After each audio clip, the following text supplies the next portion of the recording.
ನೋಡಿ ಸ್ನೇಹಿತರೆ, ರಾಷ್ಟ್ರ ರಕ್ಷಣೆ ಪಡೆ ಯಾವ ಥರ ಕೆಲಸ ಮಾಡ್ತಾ ಇದೆ. ಪುನೀತ್ ಕೆರೆಹಳ್ಳಿ ಪಿಮ್, ಇನ್ನೊಬ್ಬ ಯಾರು ವಸಂತ್ ಗಿಳಿಯಾರ, ಸುಳ್ಳಿನ ಸೂಲಿಬೆಲೆ, ಚಕ್ರವರ್ತಿ ಸೂಲಿಬೆಲೆ ಯಾವ ಥರ ಕೆಲಸ ಮಾಡ್ತಾ ಇದ್ದಾರೆ.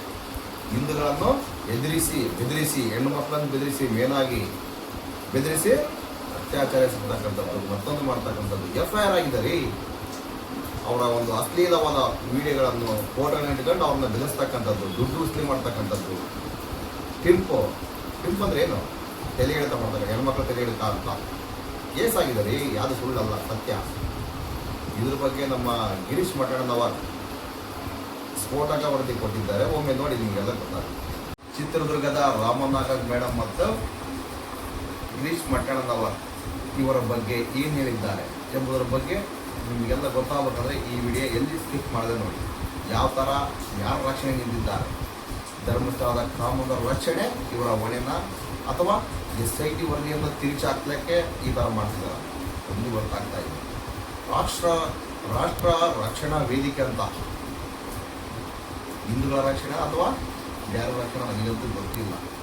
ಈ ವಿಡಿಯೋ ನೋಡಿದ ಮೇಲೆ ನಿಮ್ಗೆ ಗೊತ್ತಾಗುತ್ತೆ ಇವರು ಯಾರ ಪರವಾಗಿ ಯಾರ ವಿರುದ್ಧವಾಗಿ ಕೆಲಸ ಮಾಡ್ತಾ ಇದ್ದಾರೆ. ಅಂದರೆ ನಮ್ಮ ಹಿಂದೂಗಳ ಮಧ್ಯೆ ಬೆಂಕಿ ಹಚ್ಚುವಂಥ ಕೆಲಸ, ಹಿಂದೂಗಳ ಮಧ್ಯೆ ಬೆಂಕಿ ಹಚ್ಚುವಂಥ ಕೆಲಸ ಈ ಲೋಪರ್ ಮಾಡ್ತಕ್ಕಂಥದ್ದು ಮೇಲ್ನೋಟಕ್ಕೆ ಕಾಣ್ತಾ ಇದೆ. ನಿಮಗೇನು ಅನಿಸುತ್ತೆ ದಯವಿಟ್ಟು ಕಮೆಂಟ್ ಮಾಡಿ ತಿಳಿಸಿ.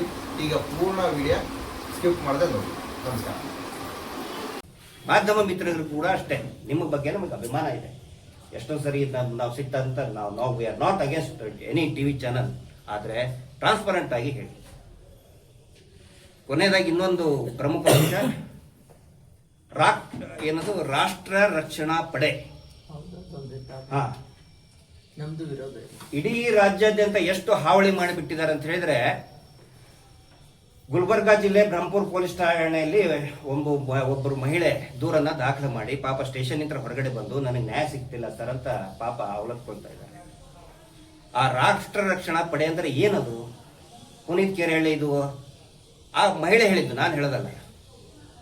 ಪುನೀತ್ ಕೆರೆಹಳ್ಳಿ ಅವ್ರದ್ದು ಸರ್, ಜಿಲ್ಲಾಧ್ಯಕ್ಷ ಅಮರಾವತಿ ಅಂತ ಸರ್, ಮಡಿವಾಳಪ್ಪ ಅಮರಾವತಿ ಅಂತ ಸರ್, ನನ್ನ ಕರೆದು ಲೈಂಗಿಕ ಕಿರುಕುಳ ಕೊಟ್ಟು ಫೋಟೋ ತೆಗೆಸ್ಕೊಂಡು ಬ್ಲ್ಯಾಕ್ ಮೇಲ್ ಮಾಡಿ ದುಡ್ಡು ವಸೂಲಿ ಮಾಡ್ತಾ ಇದ್ದಾರೆ ಸರ್.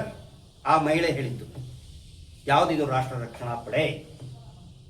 ಅವರ ಜೊತೆಗೆ ಚಕ್ರವರ್ತಿ ಸೂಲಿಬೆಲೆ ಅವ್ರ ಗುರು, ಅವರ ಇನ್ನೊಬ್ಬ ಶಿಷ್ಯ ಯಾರು, ಗಿಳಿಯಾರ್ ಅಂತ, ವಸಂತ ಗಿಳಿಯಾರ್. ಏನಿದು ರಾಷ್ಟ್ರ ರಕ್ಷಣಾ ಪಡೆ ಅಂದ್ರೆ? ಲೈಸೆನ್ಸ್ ಇದೆಯಾ ಇಲ್ವಾ? ನಾನು ಗೃಹ ಸಚಿವರಿಗೆ ಕೇಳ್ತಾ ಇದ್ದೇನೆ. ಈ ಘಟನೆ ನಡೆದಿದ್ದು ಗೃಹ ಸಚಿವರ ಅವರ ತವರು ಜಿಲ್ಲೆಯಲ್ಲಿನೇ, home district of honourable home minister. ಆದರೂ ಕೂಡ ಅವನು ಅರೆಸ್ಟ್ ಮಾಡಿಲ್ಲ. ಬ್ರಹ್ಮಪುರ ಪೊಲೀಸ್ ಸ್ಟೇಷನ್ ಅವರು ಹೇಳ್ತಾರಂತೆ, ನೀವೇ ಮತ್ತೇನೋ ಮಾಡ್ಕೊಂಡಿದ್ರೆ ಮುಗಿಸ್ಕೊಂಡು ಹೋಗ್ರಿ ಅಂತ ಹೇಳಿ. ಈ ಘಟನೆ ಏನಾದರೂ ತಮಿಳುನಾಡಿನಲ್ಲಿ ಆಗಿದ್ರೆ, ಆಂಧ್ರದಲ್ಲಿ ಆಗಿದ್ರೆ, ಉತ್ತರ ಪ್ರದೇಶದಲ್ಲಿ ಆಗಿದ್ರೆ, ಇಡೀ ಸಂಘಟನೆ ಅವ್ರನ್ನೆಲ್ಲರನ್ನು ಕೂಡ ಒಂದು ಒಳಗಡೆ ಹಾಕಿದ್ರು, ಇಲ್ಲ ಅಂತಂದ್ರೆ ಎನ್ಕೌಂಟರ್ ಮಾಡ್ತಾ ಇದ್ರು. ನಮ್ಮ ಸ್ಟೇಟಲ್ಲಿ ಏನಾಗಿದೆ, ಇಂಥ ಪುಡಾರಿಗಳ ಬಗ್ಗೆ ಮಾತಾಡೋಕ್ಕೂ ಎಲ್ಲರೂ ಹಿಂಜರಿತಾರೆ. ಯಾಕಂತ ಹೇಳಿದ್ರೆ ಟ್ರೋಲ್ ಮಾಡಕ್ಕೆ ಸ್ಟಾರ್ಟ್ ಮಾಡ್ತಾರೆ. ಈಗ ನೋಡಿ, ಈಗ ನೀವು ನಮ್ದು ಹಾಕ್ತಿರಲ್ಲ, ಬಂದ್ಕೂಳೆ ಕೆಳಗಡೆ ಕೆಟ್ಟದಾಗ ಹಾಕ್ಬೇಕು. ಹಿಂಗಾಗಿ ಯಾರು ಅವ್ರ ವಿರುದ್ಧ ಮಾತಾಡಲ್ಲ, ಪ್ರಶ್ನೆ ಮಾಡಲ್ಲ. ಪ್ರಶ್ನೆ ಮಾಡಿದ್ರೆ ಪಾಕಿಸ್ತಾನಿ, ಪ್ರಶ್ನೆ ಮಾಡಿದ್ರೆ ಚೈನಾ ಫಂಡು, ಫಾರಿನ್ ಫಂಡು, ಅವರು ದೊಡ್ಡ ದೇಶಭಕ್ತರು. ಏನಾಗ್ಬಿಟ್ಟಿದೆ ಸರ್, ಇಲ್ಲಿ ಬೋರ್ಡ್ ಹಾಕೊಂಡಾರೆ, ಇದು ಗ್ರಂಥಿಕೆ ಅಂಗಡಿ, ಪೂಜಾ ಸಾಮಗ್ರಿಗಳು ಮಾರುವ ಅಂಗಡಿ, ದೇವಸ್ಥಾನ ಎದುರುಗಡೆ ಹಾಕೊಂಡ್ಬಿಟ್ಟಾರೆ. ಒಳಗಡೆ ಮಾರೋದು ಮಾಂಸ ಮಾರ್ತಾ ಇದ್ದಾರೆ, ಮದ್ಯ ಮಾರ್ತಾ ಇದ್ದಾರೆ. ಕೇಳಿಬಿಟ್ರೆ ಬೈತಾರೆ, ಗ್ರಂಥಿಕೆ ಅಂಗಡಿ ನಮ್ದು. ರಾಷ್ಟ್ರ ರಕ್ಷಣಾ ಪಡೆ, ಧರ್ಮ ರಕ್ಷಣೆ, ಬೋರ್ಡ್ ಹಾಕಿದ್ದು ಧರ್ಮ ರಕ್ಷಣೆ, ರಾಷ್ಟ್ರ ರಕ್ಷಣಾ ಪಡೆ. ಒಳಗಡೆ ಮಾಡೋದು ಹುಡುಗಿಯರನ್ನ ಬ್ಲ್ಯಾಕ್ ಮೇಲ್ ಮಾಡೋದು. ಪಾಪ ಅವಳು ಹೇಳ್ತಾಳೆ, ಬಾತ್ರೂಮ್ ಅಲ್ಲಿ ಹೋಗಿರೋದು ವಿಡಿಯೋ ಎಲ್ಲ ಮಾಡ್ಕೊಂಡು ಬ್ಲ್ಯಾಕ್ ಮೇಲ್ ಮಾಡ್ತಾ ಇದ್ದ ನಾವು. ಪುನೀತ್ ಕೆರೆಹಳ್ಳಿ ಮತ್ತೆ ಅವನು ಜಿಲ್ಲಾಧ್ಯಕ್ಷರು ನೌಕರಿ ಕೊಡಿಸ್ತೀನಿ ಅಂತ ಹೇಳಿ ದುಡ್ಡು ಇಸ್ಕೊಳ್ಳೋದು, ದುಡ್ಡು ನೌಕರಿನೇ ಕೊಡಿಸಲ್ಲ. ಇವ್ರು ಯಾರ್ರೀ? ರಿಜಿಸ್ಟರ್ಡ್ ಆಗಿದೆಯಾ ಇಲ್ಲ, ಯಾರು ಕೇಳಕ್ಕೆ ತಯಾರಿಲ್ಲ. ಅದಕ್ಕೆ ನಾನು ಗೃಹ ಸಚಿವರಿಗೆ ಹೇಳ್ತಾ ಇದ್ದೀನಿ, ಇಲ್ಲಿವರೆಗೆ ಅವರ ಮೇಲೆ ಯಾಕೆ ಕ್ರಮ ಕೈಗೊಂಡಿಲ್ಲ? ಈ ಚಕ್ರವರ್ತಿ ಸೂಲಿಬೆಲೆ, ಪುನೀತ್ ಕೆರೆಹಳ್ಳಿ, ರೈತರು ಮಾರ್ಕೆಟಿಗೆ ಸಂತೆಗೆ ತಗೊಂಡು ಹೋಗೋ ದನಗಳನ್ನೆಲ್ಲ ಹಿಡಿದು ಬಿಡೋದು, ನಾವು ಗೋರಕ್ಷಣೆ ಮಾಡ್ತೀವಿ ಅಂತ ಹೇಳೋದು, ವಸೂಲಿ ಮಾಡೋದು. ಹೆಸರು ರಾಷ್ಟ್ರ ರಕ್ಷಣಾ ಪಡೆ, ಧರ್ಮ ರಕ್ಷಣೆ. ಗ್ರಂಥಿಗೆ ಅಂಗಡಿ ಇಟ್ಕೊಂಡು ಒಳಗಡೆ ಮಟನ್ನು ಚಿಕನ್ನು ಆಯ್ತಪ್ಪ, ಮಾಂಸ ಮಾಡಿದ್ರೆ ಮಾಂಸದ ಅಂಗಡಿ ಅಂತ ಕಳಿ, ಮಾಂಸದ ಅಂಗಡಿ ಅಂತ ಹಾಕೊಳ್ಳಿ, ಮದ್ಯದ ಅಂಗಡಿ ಅಂತ ಹಾಕೊಳ್ಳಿ. ಅದು ಬಿಟ್ಟು ಗ್ರಂಥಿಗೆ ಅಂಗಡಿ ಅಂತ ಹಾಕೊಂಡು ಒಳಗಡೆ ಇದನ್ನೆಲ್ಲ ಮಾಡ್ತಾ ಇದ್ದಾರೆ. ದಯವಿಟ್ಟು ಗೃಹ ಸಚಿವರು ಇದ್ರ ವಿರುದ್ಧ ಕ್ರಮವನ್ನ ತಗೊಳ್ಳೇಬೇಕು ಅಂತ ವಿನಂತಿಯನ್ನು ನಾನು ಮಾಡ್ಕೊಳ್ತಾ ಇದ್ದೀನಿ. ಇಷ್ಟು ಇವತ್ತಿನ ಪತ್ರಿಕಾಗೋಷ್ಠಿಯ ಸಾರಾಂಶ. ತಮ್ಗೇನಾದ್ರೂ ಪ್ರಶ್ನೆಗಳಿದ್ರೆ ಅದು ಸ್ವಾಗತ ಇದೆ. ನಂಬಿಕೆ ರಚನೆ ಮಾಡಿ ಅಂತ ನೀವೇ ಹೇಳಿ ರಚನೆ ಆಗಿತ್ತು. ಹೌದು. ಆಮೇಲೆ ನಂಬಿಕೆ ಇಲ್ಲ ಅಂತ ನೀವೇ ಹೇಳಿದ್ರಿ. ಚಿನ್ನಯ್ಯನ ಮನೆಯಲ್ಲಿ ಅಂದ್ರೆ ಕರ್ಕೊಂಡು ಬಂದಿದ್ದು ನೀವೇ. ಮತ್ತೆ ಇವರು ಚಿನ್ನಯ್ಯನ ಅಂದ್ರೆ ಚಿನ್ನಯ್ಯನ ಸರ್ ಮನೆಯಲ್ಲಿ ದಲ್ಲಿಂದಲೇ ಅವ್ರನ್ನ SIT ತನಿಖೆಯಲ್ಲಿ ಮಾಡ್ತಾ ಇದ್ರು. ಹೌದು. ಆ ಪ್ರಕರಣದಲ್ಲಿ ನಾನು ನೋಡ್ತಾ ಇದ್ದೀನಿ ಅದ್ರ ಜೊತೆ ಅಂದ್ರೆ ಆ ಪ್ರಕರಣದಲ್ಲಿ. ಈಗ ಅವ್ರ ಸ್ಟೇಟ್ಮೆಂಟ್ ಅಲ್ಲಿ ಹೇಳಿದಂದ್ರೆ ಅವ್ರು ಇದ್ರು ಅಂತ. ಯಾರಿದ್ರು ಅಂತ ಇವರು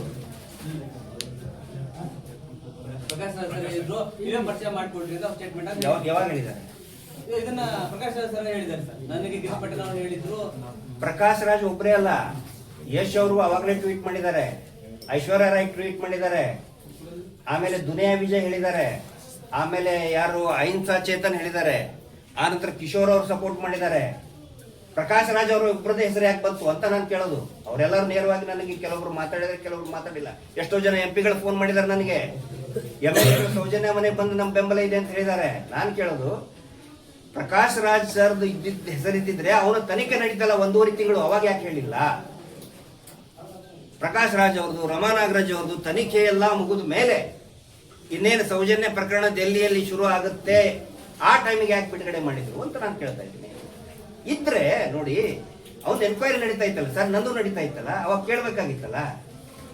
ಇಲ್ಲ, ಅವಾಗ ಆ ಸಬ್ಜೆಕ್ಟೇ ಬಂದಿಲ್ಲ ಅಂತ ಅನೇಕ ಸೆಲೆಬ್ರಿಟಿಗಳು. ಯಶ್ ಅವ್ರು ನೋಡಿ ಹಳೆ ಟ್ವೀಟ್, ಐಶ್ವರ್ಯ ರಾಯ್ ಮಾಡಿದ್ದಾರೆ ನ್ಯಾಯ ಸಿಗಲಿ ಅಂತ ಹೇಳಿ. ದುನಿಯಾ ವಿಜಯ್ ಅವರು ಹೇಳಿದ್ದಾರೆ ಬಹಿರಂಗವಾಗಿ.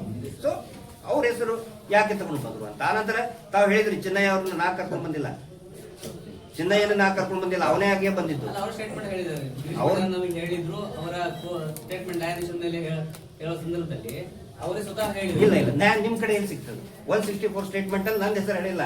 ಆ ದೊಡ್ಡ ಲಿಸ್ಟ್ ಇದೆಯಲ್ಲ ಧರ್ಮಸ್ಥಳದ್ದು, ಅವ್ರದ್ದು ಹೆಸರಿದೆ 164 ಅಲ್ಲಿ. ಈಸ್ ದ ಕಂಪ್ಲೇನೆಂಟ್, ನಮ್ದು ಹೆಸರಿಲ್ಲ ಸರ್ ಅದರಲ್ಲಿ. 164 ಓಪನ್ ಮಾಡ್ಲಿ, ನಾನು ಅದೇ ವೇಟ್ ಮಾಡ್ತಾ ಇದ್ದೀನಿ. ಸರ್ಟಿಫೈಡ್ ಕಾಪಿ ಕೊಡ್ಲಿ, 164 ಸ್ಟೇಟ್ಮೆಂಟ್ ಕೊಡ್ಲಿ, ಅವಾಗ ಹೇಳ್ತೇನೆ. 28 ಜನರ ಹೆಸರು ಹೇಳಿದ್ದಾನೆ, ಎಲ್ಲ ದೊಡ್ಡ ದೊಡ್ಡವ್ರ ಹೆಸರು ತಗೊಂಡಿದ್ದಾನೆ. ಯಾಕೆ ಹಿಂಗ್ ಇವ್ರ ಹೆಸರು ತಳಕಾಗ್ತದೆ? ಇದ್ರ ಹಿನ್ನೆಲೆ ಏನಿರ್ಬೋದು? ಹೇಳಿದ್ರಲ್ಲ, ಇಲ್ಲಿ ದಾವಣಗೆರೆಯಲ್ಲಿ SKDRDP ಅಗೇನ್ಸ್ಟ್ ಕಂಪ್ಲೇಂಟ್ ಕೊಟ್ಟರು. ಇವತ್ತಿಗೂ ಕೂಡ ಅದು FIR ಜಾರಿಯಲ್ಲಿದೆ, ತನಿಖೆ ಇದೆ. ಏನಂದ್ರೆ ಏನಾದರೂ ಮಾಡಿ ಹಿಂಗೆ ಹೇಳಿಬಿಟ್ರೆ ಏನಾಗುತ್ತೆ ಸರ್? ಮಿಡಲ್ ಕ್ಲಾಸು ಮತ್ತೆ ಗೌರವಸ್ಥರು, ಅಣ್ಣ ತಮ್ಮ, ಅವ್ರ ಬೀಗರು ನೆಂಟರು ಬಯಕ್ ಸ್ಟಾರ್ಟ್ ಮಾಡ್ತಾರೆ. ಟಿವಿಯಲ್ಲಿ ಬರ್ತಾ ಇದೆ ನಿಂದು, ಯಾಕೆ ಬೇಕು ನಿನ್ಗೆಲ್ಲ? ನನಗೂ ಹೇಳ್ತಾರೆ, ನಮ್ಮ ರಿಲೇಟಿವ್ಸ್ ಹೇಳ್ತಾರೆ, ಗಿರೀಶ್ ಅದಕ್ಕೆ ಬಗ್ಗೆ ನಿನ್ಗೆ ಇಂಥವೆಲ್ಲ ಟಿವಿಯಲ್ಲಿ ಬರ್ತಾ ಇದ್ರು ನೋಡಿ, ನೀವು ಬುರುಡೆಗೆ ಹಂಗಂತ ಇದ್ದಾರೆ ನಿನ್ಗಂತೇಳಿ. ಅಷ್ಟು ಬುರುಡೆ ಸಿಕ್ವಲ್ಲ ಸರ್ ಈಗ. ಮತ್ತೆ ನಮ್ಮಿಂತ್ರ ಅದು ಅಷ್ಟು ಬುರುಡೆ ಪಾಪ ಅವ್ರಿಗೆ ಅವ್ರ ರಿಲೇಟಿವ್ ಸಿಕ್ತಲ್ಲ, ನಮ್ಗೆ ಬಹುಮಾನ ಕೊಡ್ಬೇಕು ಈಗ. ಆಕ್ಚುಲಿ ಅಷ್ಟು ಬುರು ಇದ್ರ ಸಿಕ್ಕುವ ಅವರಿಗೆ, ಈಗ ಅವ್ರಿಗೆ ಅಂತ್ಯ ಸಂಸ್ಕಾರ ಮಾಡಕ್ಕೆ ಅನುಕೂಲ ಆಯ್ತು ಈಗ. ಸೊ ಆ ಒಂದು ಸ್ಟ್ರಾಟಜಿ ರಾಷ್ಟ್ರಕವಿ ಕುವೆಂಪು ಅವರಿಗೆ ಬಿಟ್ಟಿಲ್ಲ. 1936 ರಾಷ್ಟ್ರಕವಿ ಕುವೆಂಪು ಅವರ ಮೇಲೇನೆ ಕೇಸ್ ಹಾಕಿದ್ದಾರೆ. ಆ ಕಾನೂರು ಸುಬ್ಬಮ್ಮ ಹೆಗ್ಗಡತಿಯಲ್ಲಿ ಧರ್ಮಸ್ಥಳ ಹಂತಲ್ಲಿ ದೌರ್ಜನ್ಯ ಆಗ್ತಾ ಇದೆ ಅಂದಿದ್ದಕ್ಕೆ ಕುವೆಂಪು ಅವ್ರ ಮೇಲೇನೆ ಕೇಸ್ ಹಾಕಿದ್ದಾರೆ. ಇನ್ನು ನಾವು ಯಾವ ಲೆಕ್ಕ ಸರ್? ವರದಿಗಳನ್ನ ಯಾಕೆ ಮಹಿಳಾ ಆಯೋಗ ಸರ್ಕಾರ ಯಾಕೆ ವರದಿಗಳನ್ನ ಬಿಡ್ತಿಲ್ಲ? ಬಿಡಬೇಕು ಸರ್, ನಾನು ಅದನ್ನ ಕೇಳ್ತಾ ಇದ್ದೆ. ದಯವಿಟ್ಟು ತಾವು ಕೂಡ ಕೇಳಿ ಅವರಿಗೆ. ಏನು ಒತ್ತಡ? ಖಂಡಿತ ಒತ್ತಡ ಇದೆ, ಖಂಡಿತ ಒತ್ತಡ ಇದೆ. ಯಾಕಂತ ಹೇಳಿದ್ರೆ 22 ವರ್ಷದ ಹುಡುಗ ಸಾಯ್ತಾನೆ ಅಂತ ಹೇಳಿದ್ರೆ definitely it is the matter of related to organ trafficking. ಮಾಡ್ಲಿ ತನಿಖೆ. ಯಾಕಂತ ಹೇಳಿದ್ರೆ ಈ RTL ಕೊಟ್ಟಿದ್ದಾರೆ, ಸೆಕ್ಷನ್ 84 ನಲ್ಲಿ ನಮ್ಗೆ ಕೊಡಕ್ ಆಗುದಿಲ್ಲ. ಸೆಕ್ಷನ್ 84 ನಲ್ಲಿ ಅಂತ ಹೇಳಿದ್ರೆ ತನಿಖೆ ನಡೆಯಬೇಕಾದ್ರೆ ಇನ್ನೂ ತನಿಖೆ ನಡೀತಾ ಇದೆ. ಆನಂತರ ಥರ್ಡ್ ಪಾರ್ಟಿ ಡಿಸ್ಕ್ಲೋಜರ್ ಮಾಡಬಾರ್ದು. ಥರ್ಡ್ ಪಾರ್ಟಿ ಅಂದ್ರೆ ಯಾರು? ಸೊ ಅವೆಲ್ಲ ಇದೆ. So let us wait. CM ಅವ್ರಿಗೆ ನಾನು ಮನವಿ ಮಾಡ್ತಾ ಇದ್ದೀನಿ. ಒಂದನೇದ್ದು, ಸೌಜನ್ಯ ಪ್ರಕರಣದಲ್ಲಿ ಮಾನ್ಯ ಸುಪ್ರೀಂ ಕೋರ್ಟ್ ಹೇಳಿದೆ SIT ರಚನೆ ಮಾಡಿ. ಲಿಖಿತ ಆದೇಶ ಬರುವುದಕ್ಕೆ ಮುಂದಿನ ವಾರ ಬರ್ತದೆ. ಹೋಮ್ ಮಿನಿಸ್ಟರ್ ಇರಬಹುದು, ಮಾನ್ಯ CM ಅವರು ಇರಬಹುದು, ದಯವಿಟ್ಟು ಒಂದು SIT ರಚನೆ ಮಾಡಿ, ಸೌಜನ್ಯಳಿಗೆ ನ್ಯಾಯ ಸಿಗಬೇಕು. ಎರಡನೇದಾಗಿ ಈ ವರದಿಗಳ ಏನು ಕೊಟ್ಟಿದಾರಲ್ಲ ಅವುಗಳನ್ನ ಬಹಿರಂಗ ಮಾಡಿ. ನಮಗೆ ಗೊತ್ತಿರೋ ಮಾಹಿತಿ ಪ್ರಕಾರ SIT ಫರ್ದರ್ ಇನ್ವೆಸ್ಟಿಗೇಷನ್ ಕೇಳಿದೆ. It is not the end. Banglegudde it is a place of anti social activities. ದಯವಿಟ್ಟು ಇದನ್ನು ಬರೆದಿಟ್ಕೊಳ್ಳಿ, ನೋಟ್ ಮಾಡ್ಕೊಳ್ಳಿ. ಇದೇ ಶಬ್ದವನ್ನೇ ಬಳಸಿದ್ದಾರೆ. ಬಂಗ್ಲೆಗುಡ್ಡೆ, ಧರ್ಮಸ್ಥಳದಲ್ಲಿ ಇರ್ತಕ್ಕಂತಹ Banglegudde, it is a place of anti social activities. SIT ಅವರು ಬರೆದಿದ್ದಾರೆ. ಇದನ್ನ ಬರೆದು ಈ ಏನು ಕೊಲೆಗಳಾಗಿದೆ ಫರ್ದರ್ ಇನ್ವೆಸ್ಟಿಗೇಷನ್ಗೆ ನಮಗೆ ಅನುಮತಿ ಕೊಡಿ ಅಂತ ಕೊಟ್ಟಿದ್ದಾರೆ. ದಯವಿಟ್ಟು ಮಾನ್ಯ ಗೃಹ ಸಚಿವರು ಇರ್ಬೋದು ಮತ್ತೆ ಮುಖ್ಯಮಂತ್ರಿಗಳು ಇರ್ಬೋದು, ಫರ್ದರ್ ಇನ್ವೆಸ್ಟಿಗೇಷನ್ ಅನುಕೂಲ ಮಾಡಿ ಕೊಡಿ ಅವರಿಗೆ, SITಗೆ. ಸತ್ಯ ಏನಿದೆ ಬಹಿರಂಗ ಆಗಲಿ. ಈಗ ನಮ್ಮ ಬಗ್ಗೆ ಅಂತೂ ಕ್ಲಿಯರ್ ಆಯ್ತು. ಯಾವುದೇ ಫಾರಿನ್ ಫಂಡ್ ಇಲ್ಲ, ಎಲ್ಲೆಂತಿರೋ ತಂದಿದ್ರು ಅಂತ ಹೇಳಿದ್ರು, ಅದು ಇಲ್ಲ, ಅದು ಬಂಗ್ಲೆ ಗುಡ್ಡೆ ಇದೆ ಅಂತ ಹೇಳಿ ನೋಡಿ SIT ರಿಪೋರ್ಟ್ ನಲ್ಲಿನೇ ಇದೆ. SIT ವರದಿ ಅಲ್ಲ, ಒಂದ್ ನಿಮಿಷ SIT ವರದಲ್ಲಿ ಅಲ್ಲಿನೇ ಇದೆ, ಬಂಗ್ಲೆ ಗುಡ್ಡೆ ಅಂತಾನೆ ಆ ಗುಡ್ಡೆ ತಗೊಂಡು ಬಂದಿತ್ತು. ಎಲ್ಲೋ ಹೊರಗಡೆ ಅಂತ ಇವ್ರು ಹೇಳಿದ್ರಲ್ಲ, ಸ್ಮಶಾನದಿಂದ ತಗೊಂಡು ಬಂದ್ರು, ತಮಿಳ್ನಾಡಿಂದ ತಗೊಂಡು ಬಂದ್ರು, ಡೆಲ್ಲಿಂದ ತಗೊಂಡು ಬಂದ್ರು, ಲ್ಯಾಬ್ ಇಂದ ತಗೊಂಡು ಬಂದ್ರು, ಯಾವುದು ಕೂಡ ಇಲ್ಲ. ಅಲ್ಲ ಸರ್, DK ಶಿವಕುಮಾರ್ ಅವರು ಒಬ್ಬ ಅದಕ್ಕೆ ಮುಖ್ಯಮಂತ್ರಿ ಆಗಕ್ಕಿಂತ ಮುಂಚಿತವಾಗಿ ಷಡ್ಯಂತ್ರ ಅಂತ ಇಲ್ಲ, ಹೇಳಿದ್ರು. ಅದ್ರ ಬಗ್ಗೆ ನೋಡಿ, ಈಗ ಅವರು ಮುಖ್ಯಮಂತ್ರಿ ಆಗಿದ್ದಾರೆ. ಅಲ್ಲ, ಒಂದ್ ನಿಮಿಷ ನೋಡಿ, ಅವರು ಯಾವ್ದೋ ಒಂದ್ ಇದ್ರಲ್ಲಿ ಹೇಳಿರ್ತಾರೆ. ನಮ್ಗೇನೀಗ ಯಾರ ಬಗ್ಗೆನೂ ನಾವು ದ್ವೇಷ ಸಾಧಕ್ ಬಂದಿಲ್ಲ. ಇಲ್ಲಿ ಅವ್ರು ಹಂಗಂದ್ರು, ಈಗ ಕೂಡ ಈಗ ಯಾಕೆ ಹಂಗಂದ್ರೆ ಕೇಳ್ತಾ ಇಲ್ಲ. ನಮಗೇನು ಇದಕ್ಕೊಂದು ಲಾಜಿಕ್ ಎಂಡ್ ಮುಟ್ಟಿಸ್ರಪ್ಪ, ನೀವು ಒಂದು ತಾರ್ಕಿಕ ಅಂತ್ಯ ಮುಟ್ಟಿಸ್ರಿ ಅಂತ ಇಷ್ಟೇ ಕೇಳ್ತಾರೆ.